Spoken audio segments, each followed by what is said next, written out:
Another day.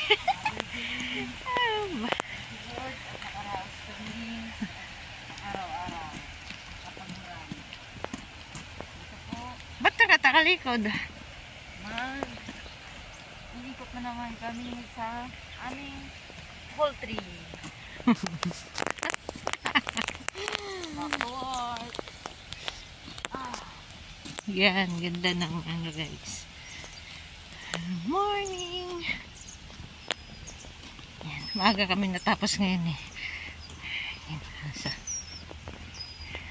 Patay mo ilaw! Yes.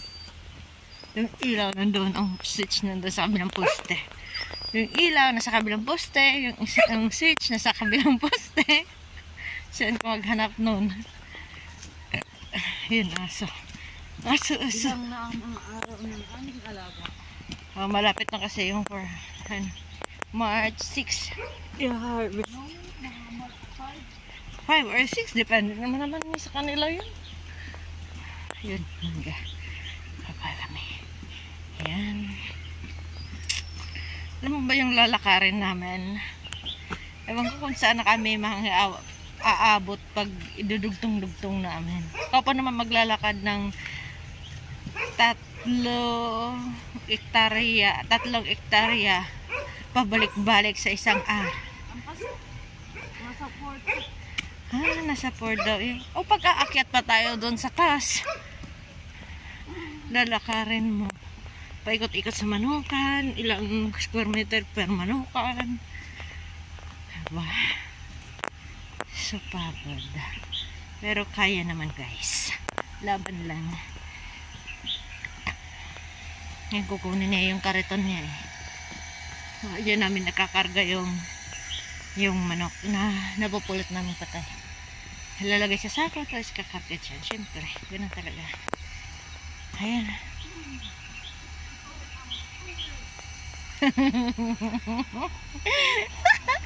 At the wheels niyan sasakyan daw.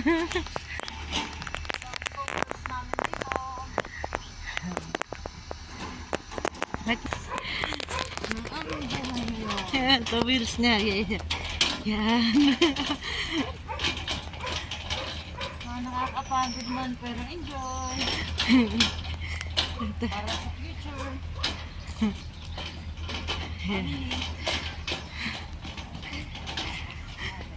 Pero pag dudugtong-dugtongin yata natin yung nilalakad natin, sana nakarating. Nakauwi na ng Pilipinas. Papasok kami dyan guys. Use the Gloves. May butas siya, may jacket, may face mask, sombrero na, naka-gloves. safety first. Safety first. Yan. Yun naman ang importante.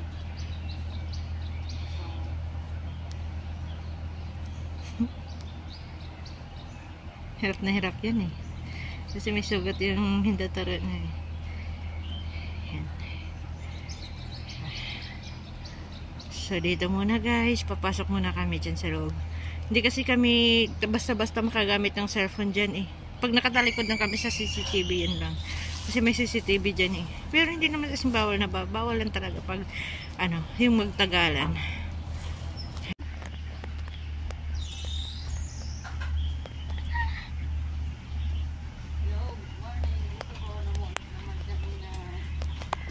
Dandahan maglakad akad siya madung.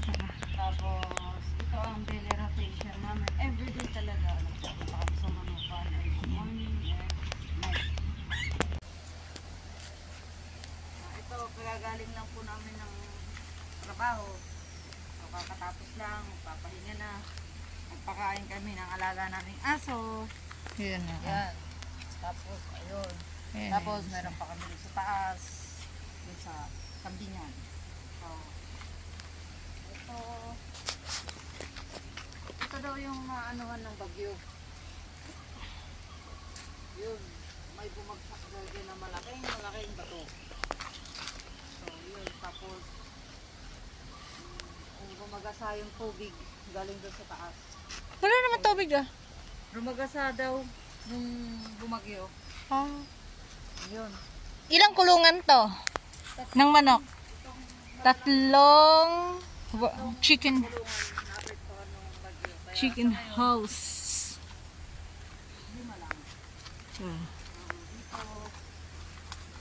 Ilang hektarya ang lalakarin natin araw-araw? Hindi lang isang beses babalik-balikan. Nasa mga 4 or Oh, 4 yata to eh. May kambingan pa eh. 3. May kambingan pa. Tapos yung bundok na yan, nabili na rin nila yan. Yan. Sa kanila na yan.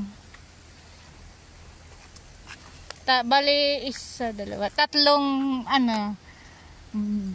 manukan ang nawawala sa kanila. Kasi na parang na-landslide ngayon o yan. Nag-landslide yan. Yung bumagyo dito eh.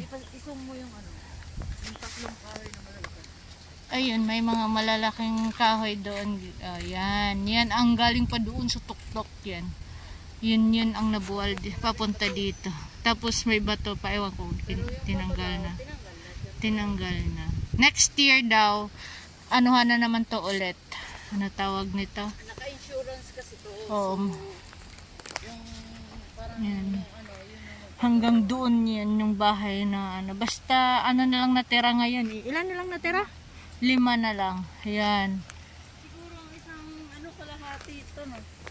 Lumang ko, di ko alam. Kapit. Hindi naman. Hindi naman. Pwede. Hindi. Sukat-sukat siguro. Hindi ko alam kung ilang. Basta. Ayan. Guys, marami. Itong, alam niyo kasi, itong pa-video-video namin. Libangan. Kawala sa pagod.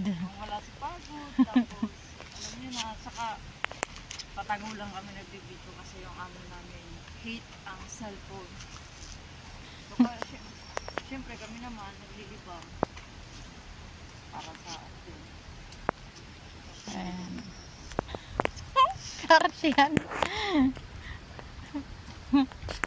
Uy na kami. Bye guys! Yan ang bahay. Yan na itsura niya. Bye bye!